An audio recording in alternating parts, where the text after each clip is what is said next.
అదే RTV app వార్తల్ని క్షణాల్లో చదివే అవకాశం ఉంటుంది. ఒక న్యూస్ పేపర్, ఒక టెలివిజన్ ఛానల్ మీ చేతుల్లో ఎప్పుడూ ఉంటాయి. వనపర్తి జిల్లాలో స్థానిక ఎమ్మెల్యే మేఘారెడ్డి విస్తృత పర్యటన చేస్తున్నారు.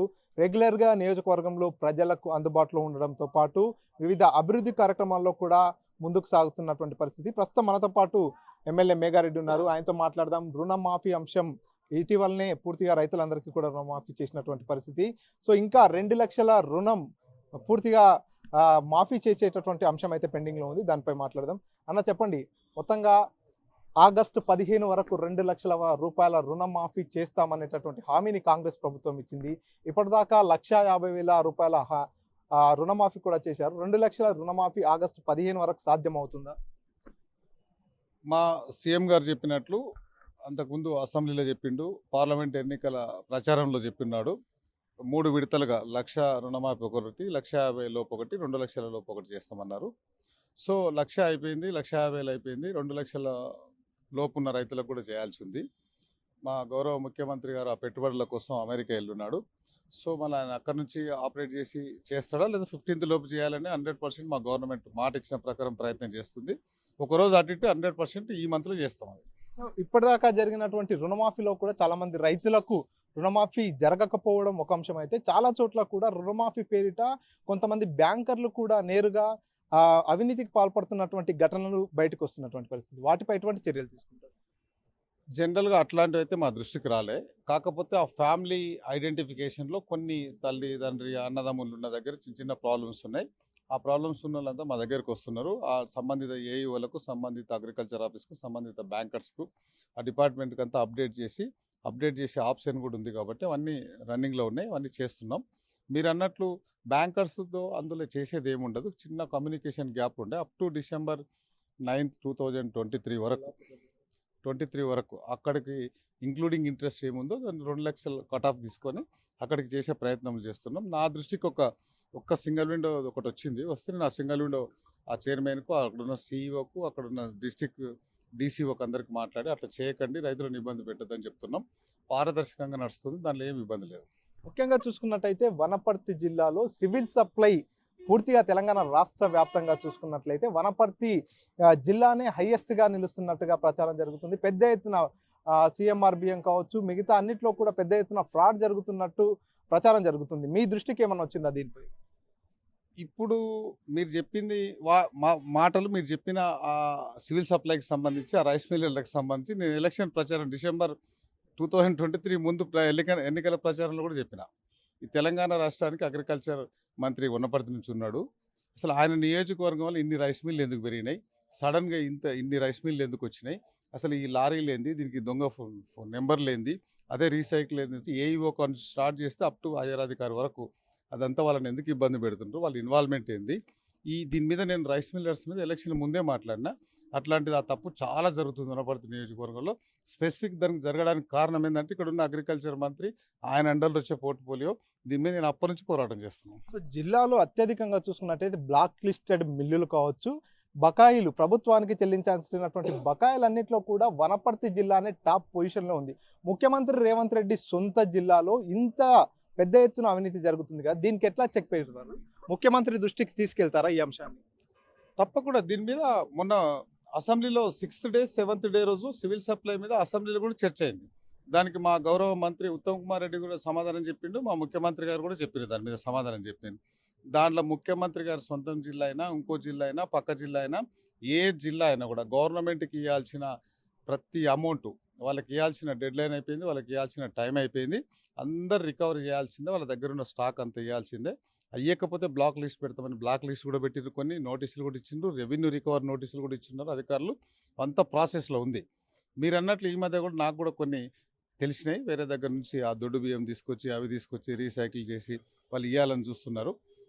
నేను అంటే యాజ్ ఎమ్మెల్యేగా నాకున్న ప్రాక్టికల్ గ్రౌండ్ ప్రకారం ఒకటి ఆప్షన్ 1 వాళ్ళకి రైస్ ఇవ్వకపోతే అమౌంట్ కూడా తీసుకుని ఆప్షన్ కూడా పెట్టండి అని కూడా నేను మా గౌరవ మంత్రి గారికి చెప్పినాను.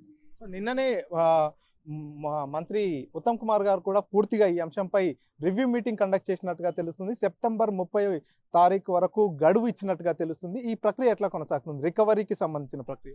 రికవరీకి సంబంధించిన తెలంగాణలో రైస్ మిల్లర్స్ 90 రోజులు మాకు 3 నెలలు టైం అయితే 3 నెలల్లో మొత్తం రికవర్ చేస్తామని గవర్నమెంట్కి రిప్రజెంటేషన్ ఇస్తే వాళ్ళు అడిగినట్లు వాళ్ళు ఎక్కువ టైం అడిగింది కానీ మీరు గవర్నమెంట్ 90 రోజులు ఇచ్చి 90 రోజుల్లోపు మీరంతా రికవర్ చేయాల్సిందే. ఇన్ కేసు రికవర్ చేయకపోతే రెవెన్యూ యాక్ట్ ప్రకారం రెవెన్యూ రికవరీ ప్రకారం రెవెన్యూ చేస్తామని వాళ్ళకు ఆల్రెడీ నోటీసులు కూడా ఇచ్చున్నారు. ఇంతకుముందు మీరు అడిగిన దాని ప్రకారం వనపర్తిలో ఎక్కువ బ్లాక్ లిస్టెడ్ ఉందన్నమాట 100% వాస్తవం.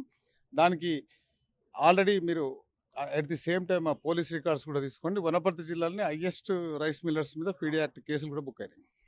ఇటీవల పెబ్బేర్ గోదాంలో గన్నీ సంచులన్నీ కూడా కాలిపోయాయనేటటువంటి వార్త కూడా సంచలనంగా మారింది. ఈ అవినీతి ఈ అక్రమాలన్నిటి నుంచి తప్పించుకునేందుకే మిల్లర్లే కావాలని ఆ ఫైర్ యాక్సిడెంట్స్ చేశారనేటటువంటి ఆరోపణ కూడా వచ్చింది. ఆ కేసు ఎంతవరకు వచ్చింది? ఆ కేసు విచారణలో ఎటువంటి నిజాలు వచ్చాయి? ఆ రైస్ మిల్లు ఆ బర్నింగ్ అయినాక తగలబడిపోయిన తర్వాత మేము కూడా అక్కడికి వెళ్ళినాం. అక్కడున్న అధికారులకు, అక్కడున్న పోలీస్ అధికారులకు, అక్కడున్న సివిల్ సప్లై అధికారులకు, అక్కడున్న మార్కెటింగ్ అధికారులకు, అక్కడున్న రెవెన్యూ అధికారులకు మేమంతా గవర్నమెంట్ తరపు నుంచి ఇన్ ఫేవర్ ఆఫ్ మా అగ్రికల్చర్ మినిస్టర్కి అక్కడ నుంచి నేను ఫోన్ చేసేసి దీని మీద మంచి విచారణ చేపియాలి, విజిలెన్స్ విచారణ చేపియాలి. యాక్చువల్ 12,42,000 గన్ని బ్యాగులు ఉండాలి దానిలో గోదాంలో యాజ్ ఫర్ రికార్డ్స్ ప్రకారం, యాజ్ ఫర్ బుక్ల ప్రకారం. దాని మీద పెబ్బేరు ప్రజలకు, స్పెసిఫిక్గా పెబ్బేరు ప్రజలకు ఆ గోదాం మీద చాలా డౌట్లు ఉన్నాయి, చాలా అనుమానాలు ఉన్నాయి. దాన్ని ఎట్లాంటి పరిస్థితుల్లో దాన్ని కేసు చేసేసి దానికి ఎవ్వడు ఏ పార్టీ అయినా సరే మంచి శిక్ష తప్పదు, సీరియస్గా వర్కౌట్ చేయడం చెప్పినాం. ఆ యాంగిల్లో నడుస్తుంది. మళ్ళీ నేను ఒక 1 వీక్ 10 డేస్ బ్యాక్ కూడా సంబంధిత మా మంత్రి గారికి తుమ్మల నాగేశ్వరరావు గారు కూడా నేను మళ్ళీ రిక్వెస్ట్ చేసిన అనేది కొంచెం స్పీడప్ చేసి ఆ ఎవరు దోషులు ఉన్నారో బయటికి తీయాలని చెప్పినాం.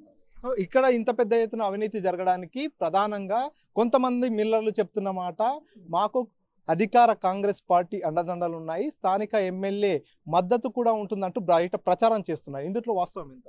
100% వాస్తవం లేదు. నేను ఎన్నికల ప్రచారంలో కూడా చెప్పిన అంతకుముందు ఈ అవకతవకలన్నీ బయటికి రావాలి. స్పెసిఫిక్ ఇక్కడ ఉన్న అగ్రికల్చర్ మంత్రి ఆయన ఉన్నాడు కాబట్టి ఎక్కువ జరిగిన అనేది డైరెక్టే చెప్పాను. నేను దాన్ని ఇండైరెక్ట్ కూడా చెప్పలే. ఇప్పుడు ఎవరైనా నేను గెలిచిన తర్వాత నాకు తెలిసి 4 టైమ్స్ నా పేరు చెప్పి ఎవరైనా రైస్ మిల్లర్లు తప్పు చేసినా నా పేరు చెప్పి రైస్ మిల్లర్లతో ఏదైనా ప్రెస్ వాళ్ళు కానీ ఇంకొకరు కానీ అధికారులు కానీ ఇంకెవరైనా డబ్బులు తీసుకున్నా వాళ్ళు రైస్ మిల్లర్స్కి సంబంధించి నేను ఎవరికైనా సపోర్ట్ చేస్తుండని తెలిసిన ఆ గవర్నమెంట్కి వచ్చే రూల్స్ ప్రకారం వాళ్ళ రికవరీ యాక్ట్ ప్రకారం నేను ఎవరికైనా ఫోన్ చేసినట్లున్నా, ఒక జేసీకి ఫోన్ చేసినా, సివిల్ సప్లైకి ఫోన్ చేసినా, నేను ఎవరికి యాజ్ ఫర్ చట్టం గవర్నమెంట్ మాది, మేమేం అక్కడ నుంచి ఆర్డర్ వస్తే దాన్ని ఇంప్లిమెంట్ చేసే పని ఇక్కడ ఉన్న కలెక్టర్ది, యాజ్ ఎమ్మెల్యే నాది కూడా రూలింగ్ పార్టీది. నేను ఏ రైస్ మిల్లర్స్ కానీ ఎవరికి సపోర్ట్ చేసే సమస్య లేదు. ఇన్ కేసు అట్లా ఎవరైనా నా పేరు తీసుకుంటే మీరు ఆ పేరు బయట పెట్టచ్చు, వారి మీద బరాబర్ పోలీసులు కేసు పెట్టే బాధ్యత కూడా నేనే తీసుకుంటాను. వనపర్తి జిల్లా రాష్ట్రంలోనే టాప్ పొజిషన్లో ఉండడానికి గతంలో ఇక్కడ అగ్రికల్చర్ మినిస్టర్ ఉండడమే కారణం అంటూ మీరు ఆరోపణ చేస్తున్నారు. ఒకవేళ ఈ ప్రభుత్వంలో కూడా మళ్ళీ మిల్లర్లు అదే రకమైనటువంటి అక్రమ దందాకు తెరలేపితే మీరు వారికి చెప్పేటటువంటి మాట ఏంటి? వారిపై మీరు తీసుకునే యాక్షన్ ప్లాన్ ఎట్లా ఉంటుంది? మీరు అన్నట్లు అంతకుముందు ఎలక్షన్ల టైంలో అబ్నార్మల్గా రైస్ మిల్లు పెరగడానికి కారణం ఏంటంటే ఏమైనా తప్పులు చేయొచ్చు, ఏమైనా చేయొచ్చు అంతా రికవర్ అవుతుంది అనుకున్నారు. కానీ ఇప్పుడు అట్లాంటి కుదరదు. నేను ఎలక్షన్ ప్రచారంలో చెప్పినా, గెలిచిన తర్వాత 3 తారీఖున సాయంత్రం రాజీవ్ చౌక్ల వనపర్తి సెంటర్లో చెప్పినా ఇట్లాంటి తప్పులు చేసే వాళ్ళకి నేను సపోర్ట్ చేయ. వనపర్తి ప్రజలు నన్ను ఇక్కడ ఒక సేవకుల్లో పెట్టిండ్రు. ఎవరిని ఇట్లా రియల్ ఎస్టేట్ కానీ రైస్ మిల్లర్స్ కానీ ఇంకేదన్నా కానీ కబ్జాలు కానీ ఏది చేసినా బరాబర్ని క్షమించే సమస్య లేదు. మేము దాని మీద నేను పోరాటం చేస్తా. ఎవరైనా నాకు నా పేరు చెప్పి ఎవరైనా డబ్బులు ఇచ్చినా నేను 5 సంవత్సరాలు నేను ఎలక్షన్ల ముందు ఏదైతే చెప్పినో ₹1 ఒక్కరి దగ్గర లంచం తీసి చేయకి అలవాటే లేదు. తీసుకుంటే రాళ్లతోనే కొట్టండి అని చెప్పినా నేను రాజకీయాలు ఉన్న రోజులు అట్లే బతుకుతా. థ్యాంక్ యూ అన్న. చూస్తున్నాం మొత్తంగా వనపర్తి జిల్లానే రాష్ట్రంలో ఈ రేంజ్లో ఈ స్కామ్లో పాత్ర పోషించడానికి ప్రధాన కారణం గతంలో ఇక్కడ అగ్రికల్చర్ మినిస్టర్గా ఉన్నటువంటి వ్యక్తి కారణంగానే ఇదంతా జరిగింది. ఇప్పుడు కాంగ్రెస్ పార్టీ అధికారంలోకి వచ్చింది. ఖచ్చితంగా చట్టపరంగా మిల్లర్లు కావచ్చు ఇంకెవరైనా సరే చట్టాన్ని అతిక్రమించి అక్రమాలకు పాల్పడితే ఖచ్చితంగా వారిపై చట్టరీత్యా యాక్షన్ తీసుకుంటామంటూ ఎమ్మెల్యే మేఘారెడ్డి తెలియజేస్తున్నారు. కెమెరా నర్సింగ్ రెడ్డితో మణికంఠ, RTV, వనపర్తి నుంచి. మరిన్ని వీడియోస్ కోసం ఛానల్ ని సబ్స్క్రైబ్ చేయండి. లేటెస్ట్ అప్డేట్స్ కోసం వాట్సాప్ ఛానల్ ని ఫాలో చేయండి. అండ్ లింక్ డిస్క్రిప్షన్ లో ఉంది.